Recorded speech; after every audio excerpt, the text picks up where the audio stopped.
Pada video pertama, kita telah melihat bagaimana Matius memperkenalkan Yesus sebagai Mesias dari garis keturunan Daud, dan sebagai guru yang penuh kuasa seperti Musa, juga sebagai Immanuel, yang dalam bahasa Ibrani berarti Allah beserta kita.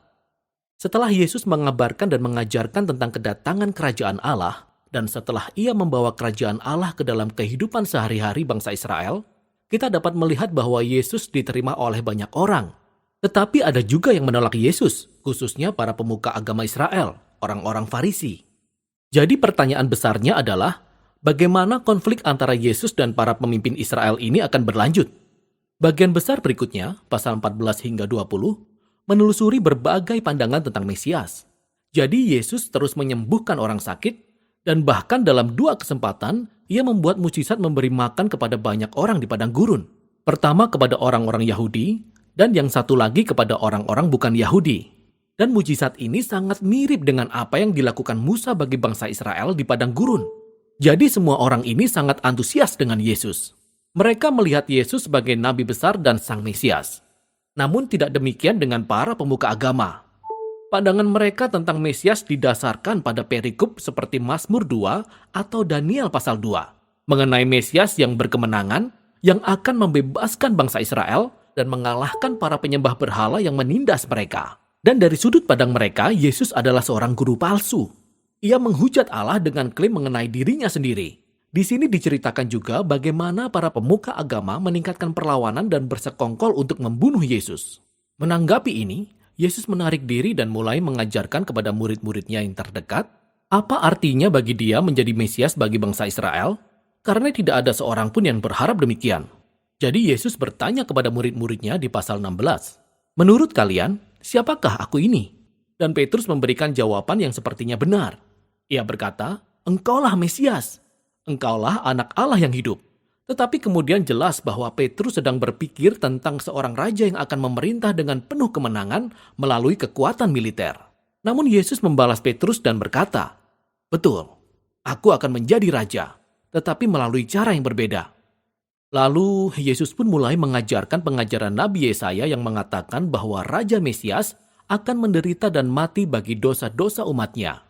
Dengan demikian, Yesus memposisikan dirinya sebagai Raja Mesias yang memerintah dengan cara menjadi hamba dan menyerahkan nyawanya bagi Israel dan bangsa-bangsa. Namun Petrus dan murid-murid yang lain, kebanyakan mereka tidak memahami hal itu.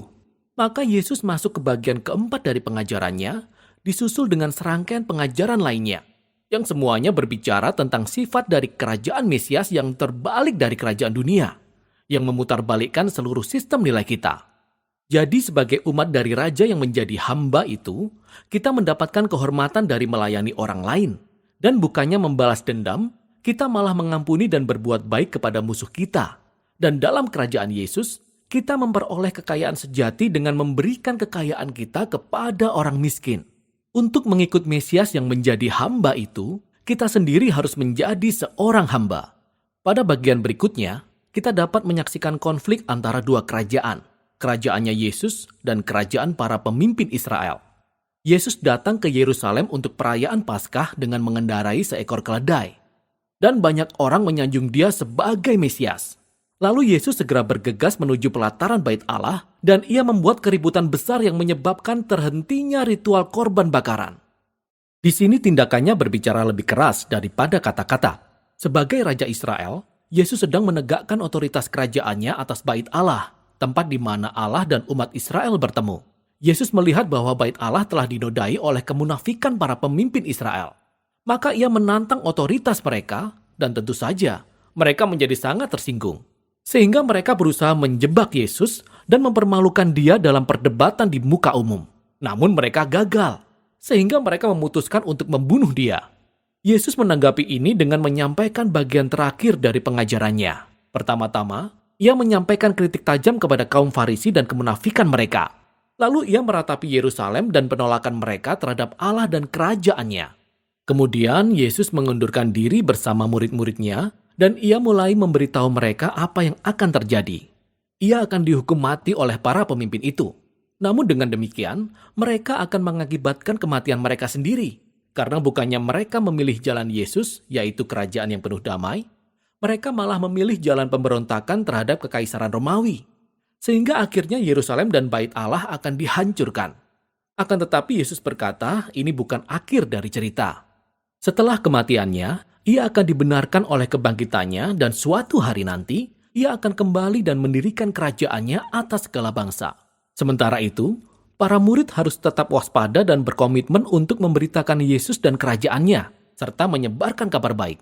Dan saat perkataan Yesus masih terngiang-ngiang di telinga para murid, kisah ini mencapai puncaknya. Malam itu, Yesus membawa murid-muridnya pergi dan ia merayakan perjamuan Paskah bersama mereka. Paskah mengulang kembali kisah pembebasan bangsa Israel dari perbudakan melalui kematian anak domba Paskah. Lalu Yesus mengambil roti dan anggur perjamuan sebagai perlambang yang baru untuk menunjukkan bahwa kematiannya yang sudah dekat akan menjadi korban untuk menebus umatnya dari perbudakan, dosa, dan kejahatan. Setelah perjamuan itu, Yesus ditangkap. Ia diadili di hadapan Mahkamah Agama, Dewan Pimpinan Yahudi. Mereka menolak pernyataannya sebagai Mesias. Mereka menuduh dia menghujat Allah. Lalu Yesus dibawa menghadap gubernur Romawi, yaitu Pilatus. Menurut Pilatus, Yesus tidak bersalah.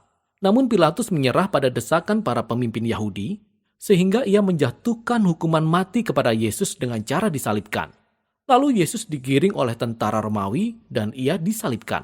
Nah, tepat pada bagian ini, kita bisa melihat bahwa sama seperti pada pasal pembukaan, Matius memperbanyak referensi ke Perjanjian Lama. Ia berusaha menunjukkan bahwa kematian Yesus bukanlah sebuah tragedi atau kegagalan, melainkan penggenapan yang mengherankan dari semua janji para nabi di Perjanjian Lama. Yesus datang sebagai Mesias yang menjadi hamba, seperti yang disampaikan oleh Nabi Yesaya. Ia ditolak oleh umatnya, namun bukannya ia menghakimi mereka, ia justru dihakimi oleh karena mereka, ia menanggung akibat dari dosa mereka. Lalu babak penyaliban mencapai titik akhir di mana tubuh Yesus dibaringkan di dalam sebuah kubur. Namun kitab ini diakhiri dengan sebuah kejutan di pasal terakhir. Di hari Minggu pagi, para murid menemukan kubur Yesus sudah kosong. Kemudian, tiba-tiba saja orang-orang mulai melihat Yesus yang bangkit dari antara orang mati. Dan kitab ini berakhir saat Yesus yang sudah bangkit itu menyampaikan pengajarannya yang terakhir yang disebut amanat agung. Yesus berkata bahwa sekarang dialah Raja sejati atas dunia ini. Maka ia mengutus murid-muridnya ke segala bangsa dengan membawa kabar baik bahwa Yesuslah Tuhan. Dan setiap orang dapat masuk ke dalam kerajaannya dengan memberi diri dibaptis dan mengikuti setiap ajarannya. Dan dengan mengenang kembali namanya dari pasal 1, yaitu Immanuel, Allah beserta kita, Yesus mengakhiri perkataannya kepada para murid dalam kitab ini dengan, "Aku akan menyertai engkau." Inilah janji akan kehadiran Yesus sampai nanti ia datang kembali. Dan inilah Injil menurut Matius.